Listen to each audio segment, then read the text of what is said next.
జగన్మోహన్ రెడ్డి ప్రభుత్వం మీద నెగిటివిటీని పెంచడానికి పచ్చ మీడియా తీవ్రమైన ప్రయత్నం చేస్తున్నది. అందుకు రాజకీయ నాయకులను ఉపయోగిస్తున్నది, అందుకు ఆర్థికవేత్తలను ఉపయోగిస్తున్నది, అందుకు ఎక్స్ బ్యూరోక్రాట్లను ఉపయోగిస్తున్నది, అందుకు ఇతర రాజకీయ పార్టీ, తెలుగుదేశం పార్టీ కాకుండా ఇతర రాజకీయ పార్టీ నాయకులను ఉపయోగిస్తున్నది. అంటే జగన్మోహన్ రెడ్డి ప్రభుత్వం పట్ల ఏ విషయంలో మంచి పాజిటివిటీ ఉందో ఆ పాజిటివిటీని నెగిటివిటీగా మార్చడానికి, అంటే కుండెడు పాలలో ఉప్పు కళ్ళు వేస్తే పాలు విరిగిపోతాయన్నట్టు ప్రజాభిప్రాయాన్ని తనకు అనుకూలంగా మార్చుకోవడానికి, పబ్లిక్ పెర్సెప్షన్ మేనేజ్ చేయడానికి ఈనాడు పత్రిక ముఖ్యంగా ప్రయత్నం చేస్తుంది. అంటే ఈనాడు పత్రిక కొంత విశ్వసనీయత ఉండటం వల్ల ప్రశాంత్ కిషోర్ మాదిరిగానే ఈనాడు పత్రిక కూడా కొంత విశ్వసనీయత ఉన్నది. ఆ విశ్వసనీయతను ఫణంగా పెట్టి ఎన్నికల్లో ఏ విధంగానైనా గెలుపొందాలన్న అభిప్రాయంతో ఈనాడు ప్రయత్నం చేస్తున్నది. తాజాగా ఈనాడు పత్రికలో ఆంధ్రప్రదేశ్కి అప్పులే తలనొప్పి అన్నట్టుగా ఒక ఆర్థికవేత్త, ఆయన సెస్ ఇంతకుముందు మాజీ ఆయన డైరెక్టర్గా చేశారు, చైర్మన్, అలాగే ఇందిరా గాంధీ బాంబేలో ఉన్న సంస్థకు, ఆర్థిక పరిశోధన సంస్థకు హెడ్గా పనిచేశారు. విశేషమైన అనుభవం ఉన్న ప్రొఫెసర్ మహేంద్ర దేవ్తో ఇంటర్వ్యూ చేశారు. అయితే ఈనాడు పత్రిక ప్రతినిధి అడిగిన లోడెడ్ ప్రశ్నలకు ఆర్థికవేత్త మహేంద్ర దేవ్ సరైన సమాధానాలు చెప్పారా? ఆయన సమాధానాల్లో ఏదైనా పక్షపాత ధోరణి ఉన్నదా? ఆయన తనకు తోచిన సమాధానాలు చెబితే ఈనాడు వారు తమకు తోచిన విధంగా దానిని పాఠకుల దృష్టికి తీసుకువచ్చారా అనే అంశం మీద ఆసక్తికరమైన చర్చ జరుగుతోంది.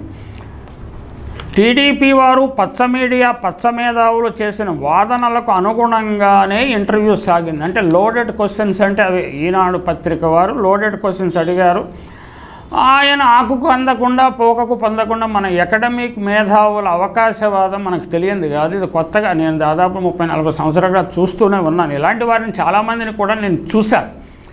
గతంలో స్టాక్ బ్రోకర్లు చెప్పిన దాన్ని ప్రజలు విశ్వసించడం లేదని ఇప్పుడు మహేంద్ర దేవ్ వంటి అకాడమిక్ మేధావులను రంగంలోకి దింపారు. వీరు ఏ ఎండకు ఆ గొడుగు పట్టే రకం. సెస్ ప్రచురించిన అనేక పరిశోధనలే దీనికి సాక్ష్యం. తెలంగాణ ప్రత్యేక రాష్ట్రం, అంటే వీళ్ళు సెస్లో కానీ ఇతర పరిశోధనా సంస్థల్లో కానీ మెట్ట వేదాంతం ఎక్కువ చెప్తుంటారు. ప్రజలకు ప్రాక్టికల్గా ఉపయోగపడే వేదాంతం కానీ మార్గదర్శనం కానీ ఉన్నది. మెట వేదాంతం చెప్తుంటారు, ఇక్కడ గణాంకాలు పోగు చేస్తుంటారో గణాంకాల విశ్వసనీయత ఎంతో మనకు తెలియదు. అయితే వారు ఏదో కొంత మేర చేస్తున్నారు కాబట్టి వారిని అభినందించాలి, గౌరవించాలి. కానీ వారు చెప్పిందల్లా వేదవాక్కులాగా తీసుకోవాల్సిన అవసరం లేనే లేదు. తెలంగాణ ప్రత్యేక రాష్ట్రంగా ఏర్పడక ముందు ఉమ్మడి రాష్ట్రంలో అభివృద్ధి గురించి, ఉమ్మడి రాష్ట్రంలో భాగంగా ప్రత్యేక తెలంగాణ రాష్ట్ర అభివృద్ధి గురించి ఎన్నో ప్రచురణలు వచ్చాయి. అకాడమిక్ మేధావులు ఎందరో ఆ పుస్తకాలకు, ఆ కంపైలేషన్లు, సంపుటాలకు ముందు మాటలు వెనుక మాటలు రాసి ప్రగతిని ప్రస్తుతించారు. తెలంగాణ ఏర్పడిన తర్వాత మళ్ళీ మాట మార్చారు, రాతలు కోతలు మారిపోయాయి. దీన్ని బట్టి అకాడమిక్ మేధావుల అవకాశవాదం గురించి మనం అర్థం చేసుకోవచ్చు. ఇక ఆ విషయం అలా ఉంచితే మహేంద్రదేవ్ వ్యక్తం చేసిన అభిప్రాయాలను కొంచెం లోతుగా పరిశీలిద్దాం. జగన్ ప్రభుత్వం మీద నెగిటివిటీని పెంచడానికి చాలా శక్తులు చేస్తున్న ప్రయత్నాలే దేవ్ కూడా మద్దతు పలికినట్లు కనిపిస్తున్నది. ఉదాహరణకు విద్యారంగంలో మార్పులు తీసుకురావడానికి ఆంధ్రప్రదేశ్ ప్రభుత్వం చేపట్టిన నాడు నేడు కార్యక్రమంపై సర్వత్రా హర్షం వ్యక్తం అవుతుంది. ప్రజలు హర్షం వ్యక్తం చేస్తున్నారు, పిల్లలు హర్షం వ్యక్తం చేస్తున్నారు. కానీ ఇలాంటి మేధావులకు దాన్ని ఎండార్స్ చేసి ప్రోత్సహించి సూచనలు ఇచ్చి ముందుకు సాగేలా చేయటం బదులు నెగిటివ్ పెర్సెప్షన్ డెవలప్ చేయడానికి ఈయన అభిప్రాయాలను ఈనాడు పత్రిక వారు ఉపయోగించుకున్నట్లుగా కనిపిస్తున్నది. అయితే మహేంద్ర దేవ్జీ పత్రికా ప్రతినిధి అడిగిన ప్రశ్నకు నేరుగా సమాధానం చెప్పకుండా డొంక తిరుగుడుగా సమాధానం చెప్పారు. ఆయన ఏం చెప్పారో చూద్దాం. విద్యా వైద్య రంగాల్లో కేటాయింపులు జీడీపీలో 5% కన్నా తక్కువ. విద్యా వైద్య రంగంలో జగన్మోహన్ రెడ్డి ప్రభుత్వం చక్కగా కృషి చేస్తున్నదని చాలామంది చెప్తున్నారు కదా. దానికి విభిన్నమైన వ్యతిరేకమైన భావనను జనంలో నెట్టడానికి ప్రయత్నంగా దేవ్ చెప్పే మాటలను ఉపయోగించినట్టుగా కనిపిస్తున్నది. ఈ రంగాల్లో ఏపీ వెనుకబడి ఉంది. నిరుద్యోగ సమస్య పెరుగుతోంది, నిరుద్యోగం తగ్గింది కొంచెం. విద్య ఆరోగ్యానికి ప్రాధాన్యం ఇచ్చిన పరిస్థితులు లేవు. అంటే అందరూ విద్య ఆరోగ్యం ప్రాధాన్యత ఇస్తున్నారు అని చెప్తుంటే లేవు అనే విషయం ఆయన నోటి ద్వారా చెప్పించారు. మిగతా దక్షిణాది రాష్ట్రాలతో పోల్చితే వెనకబడి ఉన్నాం, అది నిజమే కావచ్చు. కొంత ప్రభావం ఉన్నా పెద్దగా మార్పు లేదు.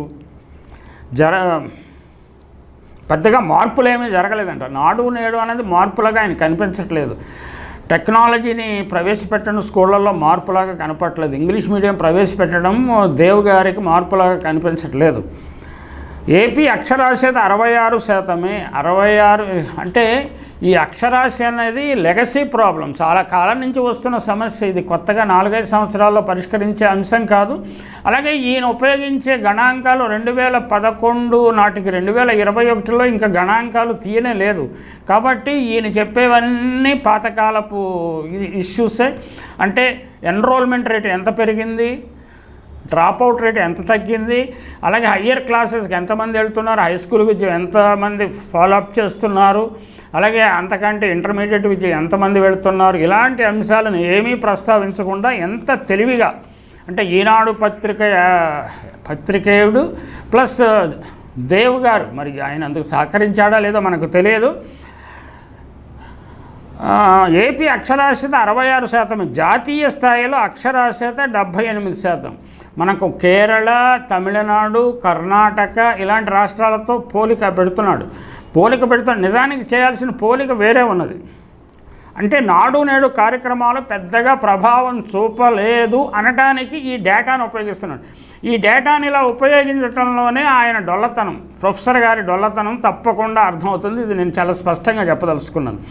నిజానికి విభజిత ఆంధ్రప్రదేశ్లో పరిస్థితిని 2014-19 సంవత్సరాలతో పోల్చాలి. అంటే ప్రస్తుత పరిస్థితిని, విభజిత ఆంధ్రప్రదేశ్లో పరిస్థితిని 2014-19 పరిస్థితితో పోల్చాలి, లేక ఉమ్మడి రాష్ట్రంలో పరిస్థితితో పోల్చాలి, లేక 2014లో ఉమ్మడి రాష్ట్రం నుంచి విడిపడిన తెలంగాణతో పోల్చి చూపాలి. కానీ అలా కాకుండా ఇరుగు పొరుగు దక్షిణాది రాష్ట్రాలతో పోలిక చెప్పారు. అక్కడే ఆయన లౌక్యము డొల్లతనం రెండూ అర్థమవుతాయి. కేరళతో మనం పోలిస్తే తప్పకుండా అక్షరాస్యత విషయంలో వెనుకబడే ఉంటాం, అందులో అనుమానం ఏం లేదు.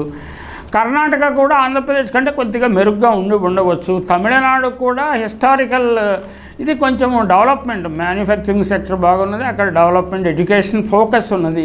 ఇప్పుడు ఆంధ్రప్రదేశ్లో ఈ హిస్టారికల్ సమస్య ఉండటానికి ఎవరు కారణము?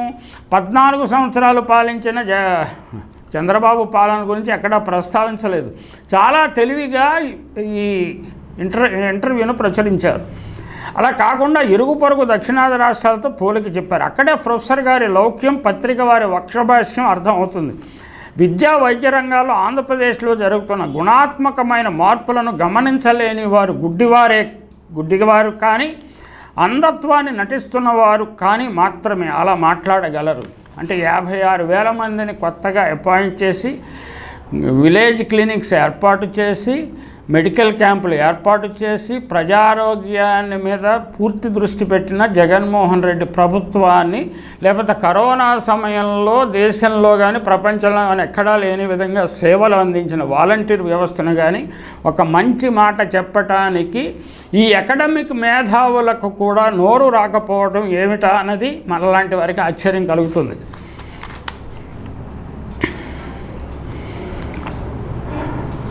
అంధత్వాన్ని నటిస్తున్నారు మాత్రమే అలా మాట్లాడగలరు, అలా రాయగలరు. పచ్చ మీడియా పెర్సెప్షన్ మేనేజ్మెంట్లో భాగమైన ప్రొఫెసర్ మహేంద్రదేవ్ను చూస్తే జాలేస్తుంది. అంటే ఈ ప్రొఫెసర్ గారిని పెర్సెప్షన్ మేనేజ్మెంట్లో భాగంగా తీసుకున్నారు అని మనం భావించాలి. ఇంతకుముందు స్టాక్ మార్కెట్ బ్రోకర్లు ఇలాంటి వాళ్ళు చాలా కబుర్లు చెప్పేవాళ్ళు.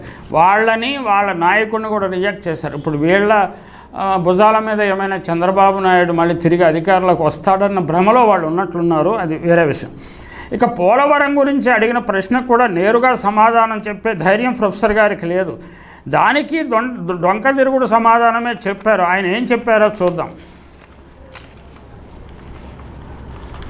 ఏపీలో 50% వ్యవసాయం సాగునీటిపై, మిగతా 50% వర్షాధారంపై ఆధారపడి ఉంది. ఇది అందరికీ తెలిసిన విషయమే. పోలవరంతో పాటు ఇతర ప్రాజెక్టులు పూర్తి చేసి నీరిస్తే రైతుల ఉత్పాదకత, ఆదాయం పెరుగుతాయి. అది ప్రొఫెసర్ గారే చెప్పనవసరం లేదు, ఎవరైనా చెప్తారు. కానీ 4 ఏళ్లలో వ్యవసాయం పరిస్థితి బాగా లేదు. 3-4% వృద్ధి నమోదైంది. జాతీయ స్థాయిలో ఎంత వృద్ధి నమోదయ్యింది, ఇంతకుముందు ఎంత వృద్ధి ఉండేది, ఇలాంటి విషయాలు ఎక్కడ ప్రస్తావించకుండా ఐసోలేటెడ్ ఫిగర్ ఇస్తున్నారు. నీటిపారుదల రంగంపై తగిన ఖర్చు చేయలేదు, వాస్తవం. మౌలిక సదుపాయాలు, మార్కెటింగ్, యాంత్రీకరణ కల్పించలేదు. ఇది కూడా హిస్టారికల్ లెగసీ. 4 ఏళ్లలోనే ఈ పరిస్థితి ఏర్పడినట్లు భావనను ప్రజల్లో నెట్టడానికి ఇంటర్వ్యూ ద్వారా ప్రయత్నించారు. పోలవరం ప్రాజెక్టు పూర్వాపరాలను వివరించనే లేదు. బీజేపీ, టీడీపీ పార్టీ నాయకుల ధనదాహానికి, ఉదాసీనతకు, మొండితనానికి, మూర్ఖత్వానికి పోలవరం ప్రాజెక్టు ఎలా బలైపోయిందో వివరించనే లేదు.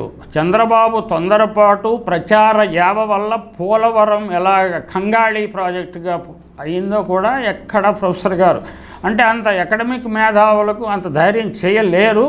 అలా చెయ్యాలన్న ప్రయత్నం కూడా లేదు. కనీసం క్రిటికల్గా చెప్పే ఆలోచన లేదు. అలా చెప్పినా కానీ ఈ పత్రిక ప్రచురిస్తుందన్న ధీమా లేదు.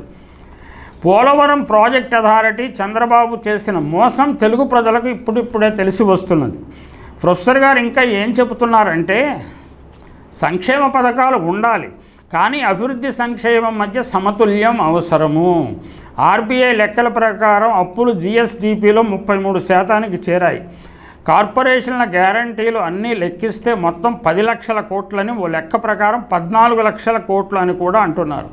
అంటే అంటున్నారేమిటండి ప్రొఫెసర్ గారు, మీరు చెప్పాలి కదా. ఈ 14 లక్షల కోట్లు అంటే పార్లమెంటుకు తెలియని సమాచారం, ఆర్థిక శాఖ, కేంద్ర ఆర్థిక మంత్రికి తెలియని సమాచారం మీ దగ్గర ఏమైనా ప్రత్యేకంగా ఉందా? అది ఏదైనా ఉంటే మీరు చెప్పాలి కదా. అలా చెప్పకుండా ఒక లెక్క ప్రకారం అంటే అది లౌక్యమే అవుతుంది. కోట్లు అని కూడా. అప్పులకు వడ్డీ అసలు 2 చెల్లించాల్సింది. అప్పులకు వడ్డీ అసలు 2 చెల్లించాలి. అప్పులకు సంక్షేమానికి ఖర్చు చేస్తే ఆర్థిక సేవలు, సామాజిక సేవలు దెబ్బతింటాయి. కానీ ఆంధ్రప్రదేశ్ ప్రభుత్వం 40,000 కోట్లకు పైగా ఉద్యోగ జీతభత్యాలకు చెల్లిస్తున్నది. కర్ణాటక, గుజరాత్, మధ్యప్రదేశ్ లాంటి రాష్ట్రాల పోలిస్తే ఇది చాలా ఎక్కువ. దీనిని నియంత్రించాలని చెప్పే ధైర్యము అకాడమిక్ ప్రొఫెసర్స్కి, లేకపోతే పదవీ విరమణ చేసిన ప్రొఫెసర్లకు కూడా లేకపోతే ఈ సమాజాన్ని ఎవరో రక్షించాలి ప్రొఫెసర్ గారు? ఆర్బీఐ ప్రకారం 2019లో ఉన్న అప్పు 2.2 లక్షల కోట్లు కాగా 2022-23లో ఉన్న అప్పు 4.56 లక్షల కోట్లు, అంటే 2 ఇంతల కంటే ఎక్కువ పెరిగింది. అప్పులు ఏటా 15-20% పెరుగుతున్నాయి. అంటే ప్రభుత్వం అందజేసే లెక్కలు ఇంకా డిఫరెంట్గా ఉన్నాయి. అది దాన్ని కూడా ప్రస్తావించుకున్నాం. 2019-20 నుంచి 4 ఏళ్ల సగటు వృద్ధి రేటు 4.8%. కరోనా సమయంలో -2%, తర్వాత 11%, తర్వాత 7.6%, సరాసరి మాత్రం 4.8%. అంతకుముందు 5 ఏళ్లలో వృద్ధి రేటు 9%గా ఉంది. వృద్ధి రేటుకు రాజకీయాలతో సంబంధం లేదు, అది చెప్పడానికి ఆయన ధైర్యం చేశారు. మొత్తం మీద 2013-14 నుంచి 10 ఏళ్ల సరాసరి చూస్తే 6.5% కాకుండా గత 4 ఏళ్ల సరాసరి 4.8%. ఆంధ్రప్రదేశ్ జీఎస్టీపీలో వ్యవసాయ రంగం వాటా చాలా ఎక్కువ, 35%గా ఉంది. దేశంలో చూస్తే 18.9% మాత్రమే అని కూడా ప్రొఫెసర్ గారు చెప్పారు. మరి దీనికి ప్రభుత్వ వివరణ ఎలా ఉందో మనం చూద్దాము. ప్రభుత్వం చెప్పే లెక్కలను కూడా మనం తీసుకోవాల్సిన అవసరం ఉంది. ఎందుకంటే ఇలాంటి ఇష్యూస్లో ప్రభుత్వము వెంటనే స్పందిస్తుంది. ఈ ప్రభుత్వం, గత ప్రభుత్వాలు, కాంగ్రెస్ ప్రభుత్వాలు ఇలాంటి వాళ్ళు స్పందించేవాళ్ళు కాదు. వైసీపీ ప్రభుత్వం వెంటనే స్పందించడం కూడా పచ్చ మీడియాకు ఇబ్బందిగా ఉంది. అలాగే పచ్చ మీడియాకు డైరెక్ట్గాను ఇండైరెక్ట్గా మద్దతు ఇచ్చే మేధావి వర్గానికి కూడా చాలా ఇబ్బందిగా ఉంది. ఈ ప్రభుత్వం ఏం చెప్పిందో మనం చూద్దాం. బాబు సీఎం కాకముందు మొత్తం అప్పు ప్రభుత్వం లెక్కల ప్రకారం వాస్తవాలు 1.53 లక్షల కోట్లు. చంద్రబాబు దిగిపోయే నాటికి మొత్తం అప్పు 4.12 లక్షల కోట్లు, దాదాపు 2.5 లక్షల కోట్లకు పైగా అప్పు చేశాడు ఆయన. 2024 జనవరి 31 నాటికి మొత్తం అప్పు 7 లక్షల కోట్లు. మరి 14 లక్షల కోట్లు ఎక్కడి నుంచి తీసుకొచ్చారు కార్పొరేషన్? అది కూడా కాదని ఆయనే చెప్తున్నాడు. మరో లెక్క ప్రకారం అన్నాడు బాబు ప్రభుత్వం 2.60 లక్షల కోట్లు అప్పు చేసింది. కరోనా వలన 66,000 కోట్ల ఆదాయం నష్టపోయినా 2.7 లక్షల కోట్లు నేరుగా డీబీటీ ద్వారా రాష్ట్ర ప్రభుత్వం వైసీపీ ప్రభుత్వం ఇచ్చిన జగన్ ప్రభుత్వం కేవలం 2.90 లక్షల కోట్లు మాత్రమే అప్పు చేసింది.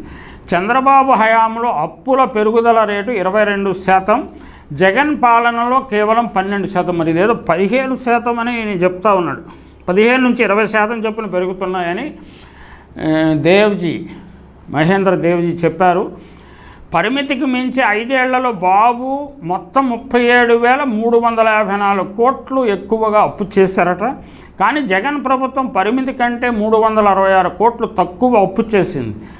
మరి ఈ గణాంకాలు ఇలా ఉన్నాయి. జగన్ కంటే 3 రెట్లు ఎక్కువ సంక్షేమ పథకాలు ఇస్తా అని చెప్పే చంద్రబాబు వాటిని ఎలా చేస్తాడు? ఎలా చేయటము బాధ్యతారాహిత్యమే అవుతుందని ఈనాడు పత్రిక రాయదు. మహేంద్ర దేవ్ లాంటి మేధావి ఆర్థికవేత్తలు కూడా చెప్పరు. మరి ప్రజలకు నిజాలు ఎవరు చెప్పాలి? God only save this country.